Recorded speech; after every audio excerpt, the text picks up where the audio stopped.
কোনো হরতাল নাই, তাদের কোনো কর্মীও নাই। আমরা তো হরতালের কোনো আলামত পাচ্ছি না। গত 28 জানুয়ারি আওয়ামী লীগের ভেরিফাইড ফেসবুক পেজ থেকে অন্তর্বর্তীকালীন সরকারের প্রধান উপদেষ্টা ডক্টর ইউনূসের পদত্যাগ দাবি চেয়ে 18 ফেব্রুয়ারি হরতাল ডাকে আওয়ামী লীগ। সামাজিক যোগাযোগ মাধ্যমে আওয়ামী লীগের ডাকা হরতাল কেমন চলছে রাজধানী জুড়ে, সেটি আজকে আপনাদেরকে দেখানোর চেষ্টা করব।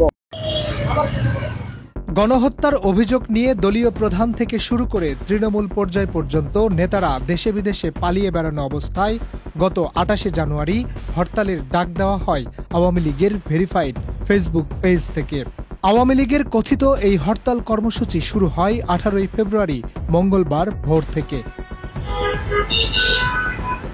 তবে দিনভর হরতালের পক্ষে রাজধানী ঢাকার কোথাও আওয়ামী লীগের দৃশ্যমান কোনো তৎপরতা চোখে পড়েনি। আজকে তো আওয়ামী লীগ হরতাল ডাকছে, এই হরতালটা কেমন দেখছেন রাস্তাঘাটে?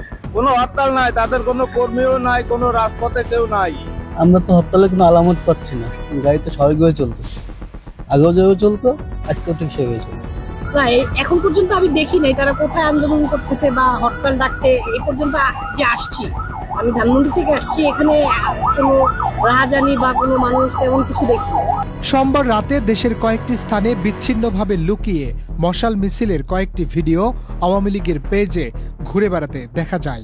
এছাড়াও ফেসবুকে হরতালের পক্ষে ছবি প্রকাশ করলেও রাজধানীতে গাড়ি চলছে স্বাভাবিক দিনের মতো।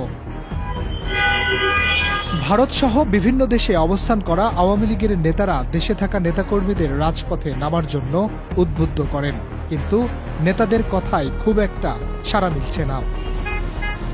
এমনকি 17 ফেব্রুয়ারি সোমবার রাতে ভারতে অবস্থান করা দলীয় প্রধান শেখ হাসিনাও ভার্চুয়াল বৈঠকে হরতাল সফল করতে নেতাকর্মীদের মাঠে নামার নির্দেশ দিয়েছিলেন।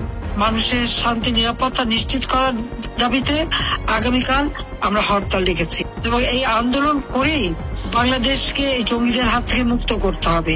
তবে দলীয় প্রধানের নির্দেশেও মাঠে নামার মতো দুঃসাহস দেখাতে পারেনি আওয়ামী লীগের তৃণমূল পর্যায়ের নেতাকর্মীরা। Harunur Rashid, channel I, Dhaka.